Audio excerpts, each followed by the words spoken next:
ในทางพระพุทธศาสนานั้นพระพุทธเจ้าสอนให้เชื่อเรื่องกรรมใครทำดีได้ดีใครทำชั่วได้ชั่วสอนให้เคารพในพระพุทธเจ้าเคารพในพระธรรมเคารพในพระสงฆ์พระพุทธเจ้ากล่าวว่าบุคคลผู้ลบหลู่ดูหมิ่นในสรณะทั้งสามกรรมย่อมส่งผลให้ผู้นั้นเดือดร้อนทั้งในปัจจุบันและเบื้องหน้าในยุคปัจจุบันมีคนจำนวนไม่น้อยเข้าใจว่าการด่าพระภิกษุสงฆ์เป็นสิ่งที่ไม่ผิดซ้ำร้ายยังคิดว่าเป็นการช่วยพระพุทธศาสนาอีกด้วยเพราะเท่ากับเป็นการกำจัดพระไม่ดีให้หมดไปก่อนจะปักใจดิ่งทำตามความคิดข้างต้นนั้นยายชอบอยากจะสนทนาทำเรื่องวิบากกรรมการด่าพระในมุมมองที่เข้าใจง่ายๆสำหรับคนยุคใหม่วัย35 บวกที่กำลังสร้างเนื้อสร้างตัวสร้างครอบครัวเพื่อให้ผู้ฟังทั้งหลายได้เห็นภาพชัดเจนว่ากรรมจากการปรามาสพระรัตนตรัยนั้นส่งผลอย่างไรและจะขอนำเรื่องราวในสมัยพุทธกาลมาเล่าให้ฟังเสียก่อนเพื่อเป็นข้อมูลในการไตร่ตรองพิจารณาให้รอบคอบก่อนตัดสินอะไรเพื่อความไม่ประมาทในชีวิตเพราะการทำบาปโดยไม่รู้ว่าบาปย่อมส่งผลรุนแรงกว่ารู้แล้วทำเสมือนการไม่รู้ว่าก้อนถ่านไฟนั้นร้อนแล้วรีบคว้าจับเต็มมือ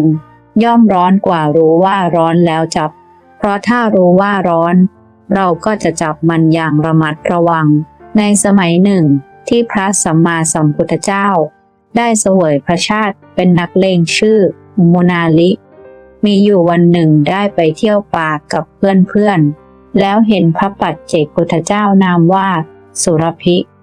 ซึ่งเป็นผู้มีฤทธานุภาพมากแต่แทนที่ท่านมุนาลิจะเกิดความเลื่อมใสกลับรู้สึกว่าพระองค์เอาแต่นั่งเฉยๆไม่ได้เทศสอนใครมีแต่จะรอรับอาหารจากชาวบ้านจึงได้ด่าพระปัจเจกพุทธเจ้าว่าท่านเป็นพระทุศีล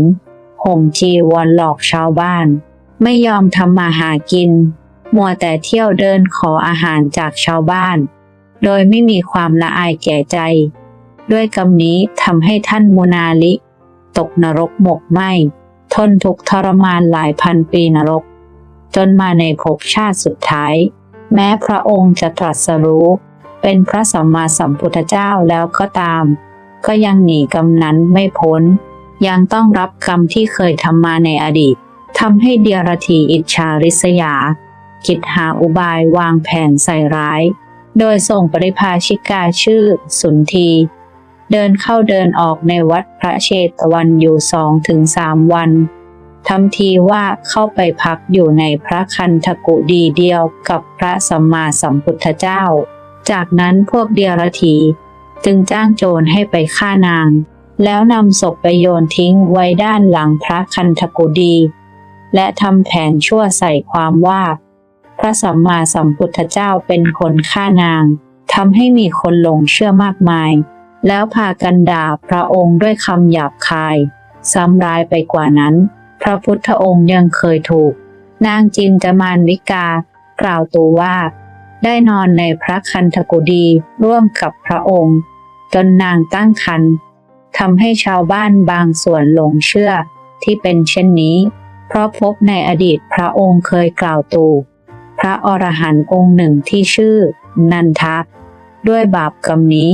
พระองค์จึงต้องตกนรกเสวยทุกข์ทรมานเป็นเวลายาวนานถึง10,000 ปีนรกจนเมื่อได้มาเกิดเป็นมนุษย์แล้วก็ยังถูกกล่าวตูมากมายแม้ภพชาติที่เป็นพระสัมมาสัมพุทธเจ้าแล้วกรรมก็ยังตามส่งผลให้พระองค์ถูกนางจินจมานวิกากล่าวตูด้วยถ้อยคำที่ไม่เป็นความจริงต่อสาธารณชนจะเห็นได้ว่าแม้พระสัมมาสัมพุทธเจ้าซึ่งหมดกิเลสเป็นผู้บริสุทธิ์ขนาดนี้ก็ยังมีคนด่าว่าใส่ร้ายถึงเพียงนี้แต่ที่น่าตกใจที่สุดก็คือกลับมีคนมากมายหลงเชื่ออีกด้วยมาในยุคนี้ก็เช่นกันที่มีการตัดต่อภาพทำเฟซบุ๊กปลอมสร้างข้อมูลเท็จ คอมเมนต์ด่าทอพระต่างๆนานาลงโซเชียลโดยที่ยังไม่รู้ความจริงเลยแล้วที่มากไปกว่านั้นคนจำนวนไม่น้อยยังคิดว่าการแต่งกายเลียนแบบพระการล้อเลียนพระต่างๆนั้นไม่ว่าจะด้วยคำพูดด้วยการคอมเมนต์ในโซเชียลเรียกพระหลวงเจ้เดรดส้มแซลมอนแครอทและอื่นๆถือเป็นเรื่องตลกขบขันนั้นยายชอบก็อยากนำเรื่องราวของนางขุดชุตราที่เกิดมาเป็นหญิงหลังค่อมเอามาเล่าสู่กันฟังว่าสมัยหนึ่งภิกษุทั้งหลายกราบทูลถามพระบรมศาสดาว่าข้าแต่พระองค์ผู้เจริญเพราะกรรมอะไรนางขุดชุตราจึงเป็นหญิงหลังค่อมพระเจ้าข้าพระพุทธองค์ทรงตรัสว่าดูก่อนภิกษุทั้งหลายในอดีตชาติพระปัจเจกพุทธเจ้าองค์หนึ่งเป็นผู้มีสภาพร่างกายเป็นคนค่อมนิดหน่อยมาฉันภัตตาหารในราชสำนักเป็นประจำนางกุมาริกานางหนึ่งแสดงอาการเป็นคนค่อมล้อเลียนแบบพระปัจเจกพุทธเจ้าด้วยความคึกขนองต่อหน้าเพื่อนกุมาริกาทั้งหลายเพราะกรรมนั้นจึงส่งผลให้เธอเป็นคนค่อมในอัตภาพนี้เพราะด้วยวิบากกรรมที่อดีตชาตินางได้แสดงอาการล้อเลียนพระปัจเจกพุทธเจ้าที่ท่านหลังค่อมด้วยความคึกขนองนี้เองจึงทำให้นางหลังค่อมแม้ชาติสุดท้ายนางจะมีบุญถึงขั้นบรรลุธรรมและเป็นถึงเอทัคคะ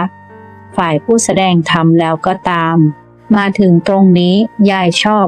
จึงอยากให้ผู้ฟังทั้งหลายระมัดระวังกันให้มากๆเพราะกรรมที่ทำกับพระที่ท่านไม่ได้ประทุษร้ายตอบมีผลมากกว่าที่คาดคิดไว้เยอะกรรมที่เราทำสิ่งไม่ดีไปย่อมส่งผลสะท้อนกลับมาตกกับผู้กระทำอย่างสาสมไปทุกภพทุกชาติแน่นอนเพราะขนาดพระสัมมาสัมพุทธเจ้าของเราแม้พระองค์มีบุญมากขนาดนี้ในชาติสุดท้ายก็ยังต้องรับผลกรรมถึงเพียงนี้เลยดังนั้นเราในฐานะบุคคลธรรมดาที่รักษาศีลบ้างไม่รักษาศีลบ้างที่บุญบารมีน้อยกว่าพระองค์ถ้าไปด่าว่าปรามาสพระภิกษุก็ลองคิดดูเถอะว่าจะได้รับกรรมหนักขนาดไหนชีวิตเปรียบเหมือนการปลูกต้นไม้ลองนึกภาพตามนะว่าชีวิตของเราก็เหมือนกับการปลูกต้นไม้ถ้าเราปลูกต้นมะม่วงเราก็ย่อมได้กินลูกมะม่วงใช่ไหมถ้าเราปลูกต้นทุเรียนเราก็ย่อมได้กินลูกทุเรียนกรรมก็เช่นกันกรรมดีเหมือนการปลูกต้นไม้ดีกรรมชั่วก็เหมือนการปลูกต้นไม้ร้ายถ้าเราหว่านพืชเช่นไรเราก็ย่อมได้ผลเช่นนั้นทีนี้ถ้าเราไปด่าพระด่าคนดีด่าผู้ทรงศีลทรงธรรมมันก็เหมือนเราไปปลูกต้นไม้พิษต้นไม้ที่มีหนามคมไว้ในสวนชีวิตของเราเองพอถึงเวลาที่ต้นไม้เหล่านั้นเติบโตออกดอกออกผลเราก็ย่อมได้รับผลของมันอย่างหลีกเลี่ยงไม่ได้การด่าว่าพระออกสื่อหรือโพสต์ว่าพระในโซเชียลบ่อยๆเป็นการสร้างกระแสตอกย้ำให้คนส่วนใหญ่เข้าใจผิดว่าพระส่วนใหญ่ไม่ดีทั้งที่หากเทียบอัตราส่วนกับพระดีทั้งประเทศกว่า300,000 รูปแล้วพบว่ามีพระไม่ดีจริงๆไม่ถึง 1% เท่านั้นแล้วอีกอย่างด้วยความที่คนสมัยนี้ต้องยุ่งวุ่นวายกับการทำมาหากินจนแทบไม่มีเวลาทำให้เวลาอ่านข่าวก็อ่านแบบผ่านๆแถมบางทีดูแต่พาดหัวข่าวโดยไม่ได้ศึกษาข้อมูลจริงที่ลึกไปกว่านั้นก็เลยทำให้เข้าใจผิดไปเลยว่าพระรูปนั้นรูปนี้ไม่ดีจริงๆซ้ำร้ายยังอ่านข้อมูลด้านเดียวทุกวันโดยไม่มีโอกาสรับข้อมูลอีกด้านก็เลยยิ่งเชื่ออย่างสนิทใจว่าพระรูปนั้นไม่ดีจริงๆโดยไม่ได้พิสูจน์ตรงจุดนี้เองถือเป็นความวิบัติที่นำหายนะมาสู่ผู้เสพข่าวอย่างไม่รู้ตัวแล้วสุดท้ายก็หลงสร้างกำหนักโดยไปด่าพระกับเขาด้วยจนทำให้ลืมคิดไปว่าการด่าพระ นอกจากจะทำให้คนที่มีกำลังความศรัทธาน้อยอยู่แล้วคนที่ขาดปัญญาหมดศรัทธาในพระสงฆ์โดยรวมแถมยังมีอิทธิพลทำให้พฤติกรรมของคนในสังคมเปลี่ยนไปทั้งเลิกใส่บาตรเลิกทำบุญเลิกไปวัดเนื่องจากเห็นแต่ข่าวพระไม่ดีทั้งที่พระส่วนใหญ่ก็ไม่ได้เป็นเช่นนั้นเลยจะเห็นว่าปัจจุบันสื่อที่ทำลายพระพุทธศาสนามีอิทธิพลสูงมากถึงขนาดทำให้ชาวพุทธเกิดความระแวงมุ่งจับผิดพระเวลาไปวัดจนลืมไปว่าตนไปวัดเพื่อละสละกิเลสของตัวเองไม่ใช่หรือหากเป็นเช่นนี้ต่อไปจะทำให้คนเข้าวัดปฏิบัติธรรมลดลงเรื่อยๆและเมื่อคนไม่เข้าวัดก็ไม่มีใครบำรุงวัดบำรุงพระก็ก่อให้เกิดปัญหาการลาสิกขาตามมาจนเกิดวัดร้างขึ้นมากมายซึ่งปัจจุบันก็มีวัดร้างเกือบ 6,000 วัดแล้วและที่เลวร้ายไปกว่านั้นหากคนไม่เข้าวัดศึกษาธรรมะก็จะมีผลทำให้ศีลธรรมเสื่อมทรามจนสุดท้ายเราจะอยู่บนโลกนี้ได้ยากเองเพราะผู้คนต่างเบียดเบียนกันแถมยังก่อกรรมทำเข็ญโดยไม่ละอายและเกรงกลัวต่อบาปดังพระสินทรัพย์ท่านพูดเสมอว่าศีลธรรมไม่กลับมาโลกาจะวินาศจะเห็นว่าการด่าพระตัดต่อภาพทำคลิปวิดีโอการคอมเมนต์ว่าพระต่างๆนานาเป็นการทำให้ศาสนาเสื่อมโดยตรงเป็นการกระทำที่มีผลมากเพราะทำให้อายุพระพุทธศาสนาสั้นลง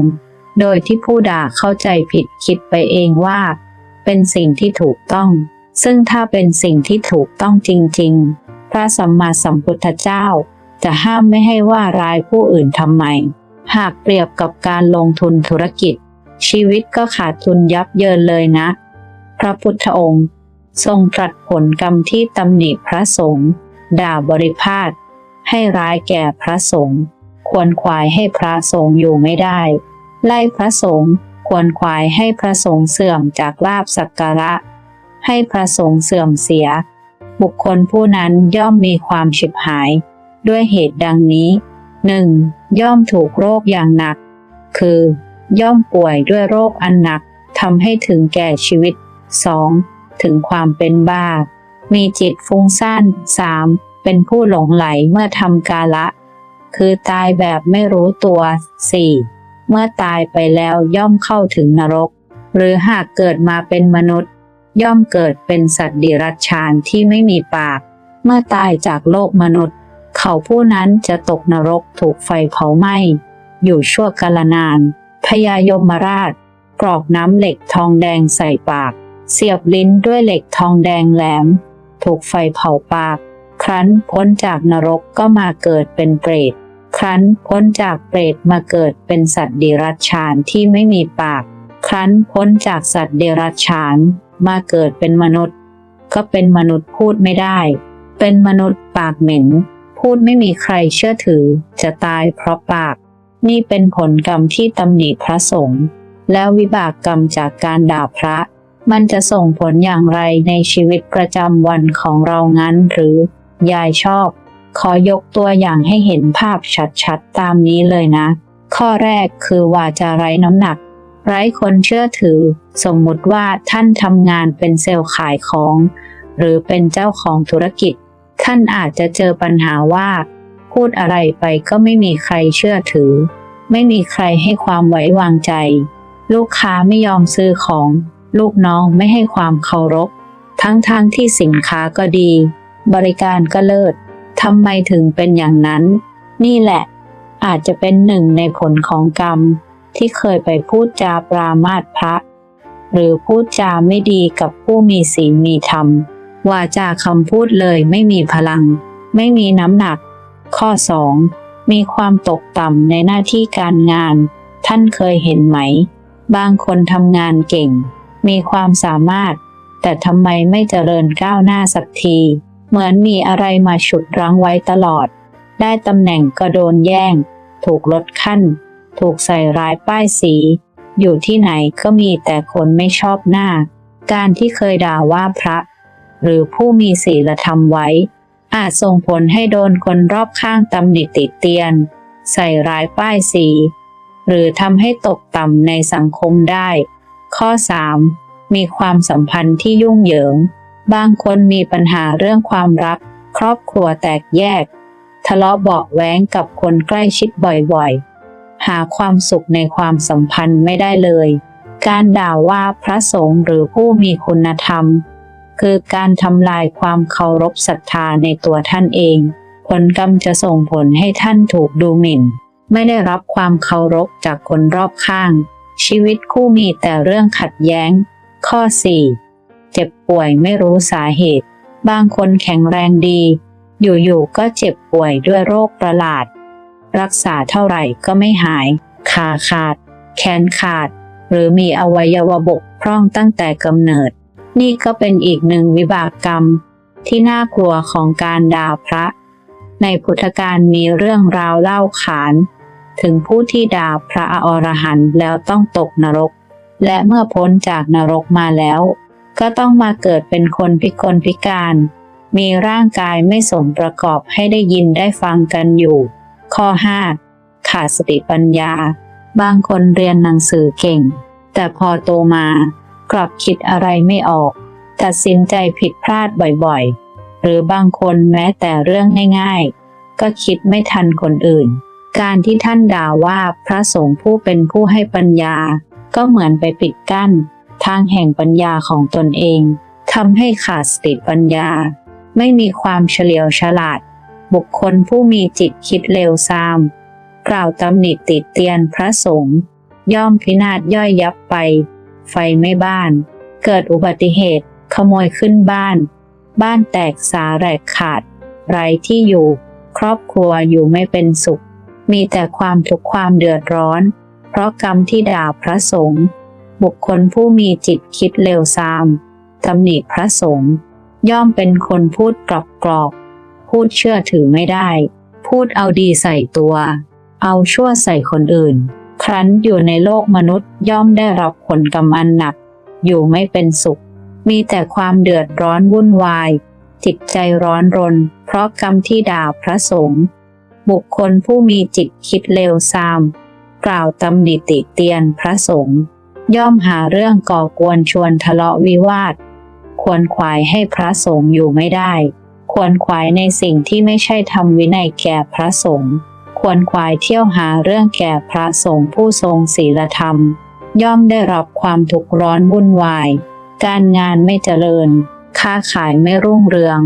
บุคคลผู้มีจิตคิดเลวทรามกล่าวตำหนิติเตียนพระสงฆ์ย่อมหาเรื่องก่อกวนชวนทะเลาะให้พระสงฆ์เสื่อมจากลาภสักการะให้พระสงฆ์เสียชื่อเสียงขวนขวายเพื่อความเสื่อมเสียแก่พระสงฆ์ย่อมได้รับความทุกข์บุคคลผู้นั้นจะพินาศฉิบหายเพราะกรรมที่เขาก่อไว้ยายชอบขอหยิบเรื่องราวจากพระไตรปิฎกมาเล่าให้ฟังอีกสักนิดนะเป็นเรื่องของท่านสุปปะพุทธกัตถิเป็นบุตรเศรษฐีอยู่ในกรุงราชคฤห์วันหนึ่งเขาออกไปเล่นในสวนได้เห็นพระปัจเจกพุทธเจ้านามว่าตาคอนสิกขีกำลังเดินบิณฑบาตไปในพระนครครั้นแล้วเขามีจิตคิดว่าใครนี่เป็นโรคเรื้อนเที่ยวไปอยู่จากนั้นเขาถมน้ำลายลงพื้น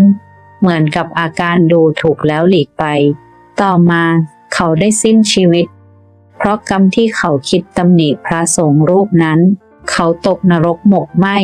อยู่เป็นอันมากครั้นพ้นจากนรกแล้วเขาได้เกิดมาเป็นมนุษย์ขัดสนเป็นคนกำพร้าเป็นคนยากไร้และได้เกิดมาในสมัยพระพุทธเจ้าของเราชื่อสุปปะพุทธกัตถิมีความเลื่อมใสศรัทธาได้ฟังธรรมของพระพุทธเจ้าจนวาระสุดท้ายก็ถูกวัวแม่ลูกอ่อนขวิดตายคาที่นี่เป็นผลกรรมที่กล่าวตำหนิติเตียนกล่าวให้ร้ายแก่พระสงฆ์และอีกเรื่องเป็นเรื่องราวของพระมหาโมคคัลลานเถระอัครสาวกเบื้องซ้ายของพระพุทธเจ้าผู้เป็นเลิศทางด้านฤทธิ์ท่านมีฤทธิ์มากสามารถไปนรกสวรรค์ท ท่องเที่ยวในภพภูมิต่างๆได้ตามใจปรารถนาในสมัยหนึ่งพระมหาโมคคัลลานะท่านไปบิณฑบาตที่เมืองแห่งหนึ่งแล้วได้ไปพบเห็นวิญญาณเปรตตนหนึ่งมีร่างกายใหญ่โตสูงเทียมต้นตาลแต่มีร่างกายที่น่าเกลียดน่ากลัวมีหนอนชอนชัยอยู่ทั่วตัวส่งเสียงร้องครวญครางด้วยความเจ็บปวดท่านจึงถามเปรตตนนั้นว่าเจ้าทำกรรมอะไรไว้จึงต้องมาเสวยวิบากกรรมเช่นนี้เปรตตนนั้นตอบว่าข้าแต่ท่านพระโมคคัลลานะในสมัยที่ข้าพระพุทธเจ้าเป็นมนุษย์ได้เคยบวชเป็นพระภิกษุในพระพุทธศาสนาแต่ด้วยความประมาทและโทสะข้าพระพุทธเจ้าได้ด่าว่าพระอรหันต์รูปหนึ่งด้วยถ้อยคำที่หยาบคายและยังได้พยายามกล่าวร้ายป้ายสีให้ท่านเสื่อมเสียเมื่อตายไปข้าพระพุทธเจ้าก็ต้องตกนรกหมกไหม้อยู่เป็นเวลานานแสนนานเมื่อพ้นจากนรกมาแล้วก็ต้องมาเกิดเป็นเปรตมีร่างกายเช่นนี้ได้รับทุกขเวทนาแสนสาหัสด้วยผลของกรรมที่ได้ด่าว่าพระอรหันต์จากเรื่องราวนี้จะเห็นได้ชัดเจนว่าการด่าพระไม่ว่าจะในอดีตการหรือปัจจุบันล้วนแล้วแต่ส่งผลร้ายแรงทั้งสิ้นยิ่งถ้าเป็นพระอริยเจ้าผู้เข้าถึงธรรมขั้นสูงแล้วผลกรรมยิ่งหนักเป็นทวีคูณแล้วถ้าท่านเผลอเคยพลั้งพลาดไปด่าพระหรือวิจารณ์พระไปแล้วจะทำอย่างไรดียายชอบก็มีทางออกและวิธีแก้ไขมาให้ด้วยสิ่งแรกที่ต้องทำคือสำนึกผิดจากใจในสิ่งที่ได้กระทำลงไปแล้วตั้งจิตอธิษฐานขอขมาและขออโหสิกรรมต่อพระรัตนตรัยทั้งต่อหน้าพระพุทธรูปหรือในใจก็ได้ตั้งจิตอธิษฐานว่าจะไม่ทำอีกจิตใจเราก็จะสบายขึ้นข้อ 2 ตั้งใจรักษาศีล 5โดยเฉพาะอย่างยิ่งศีลข้อ 4มุสาวาทาเวรมณีคือการเว้นจากการพูดเท็จพูดคำหยาบพูดส่อเสียดและพูดเพ้อเจ้อให้พัฒนากรรมใหม่ที่ดีที่เป็นกุศลแทนข้อ 3 หมั่นสร้างบุญกุศลโดยเฉพาะอย่างยิ่งการทำบุญกับพระสงฆ์องค์เจ้าหรือสนับสนุนกิจกรรมทางพระพุทธศาสนาเพื่อเป็นการสร้างบุญใหม่ให้เข้ามาเจือจางวิบากกรรมเก่าข้อ 4 เจริญเมตตาภาวนาหมั่นแผ่เมตตาให้กับสรรพสัตว์ทั้งหลายรวมถึงตัวเองและผู้ที่เราไม่ชอบพระสงฆ์ที่เราเคยล่วงเกินไปเพื่อเป็นการปรับปรุงจิตใจให้บริสุทธิ์การเจริญเมตตาจะช่วยให้จิตใจเราอ่อนโยนลงลดความโกรธและความริษยาช่วยชะล้างจิตใจให้ผ่องใส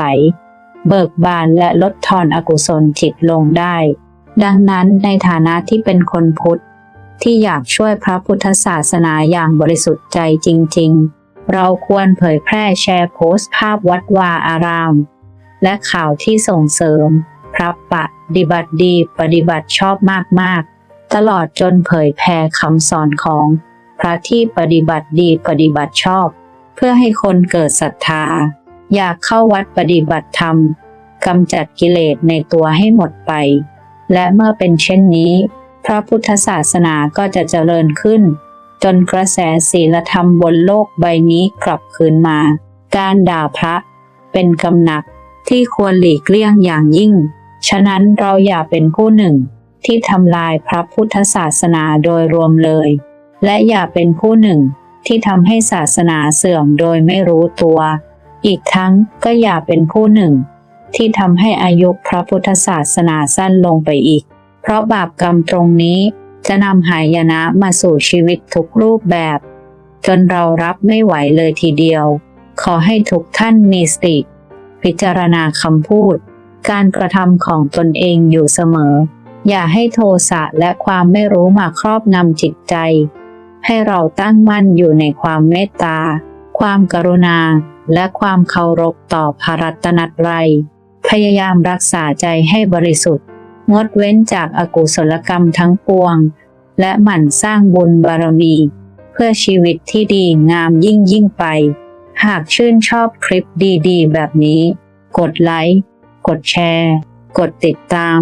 ช่องชอบธรรมของยายด้วยนะคะแล้วพบกันในครั้งต่อไปวันนี้สวัสดีค่ะ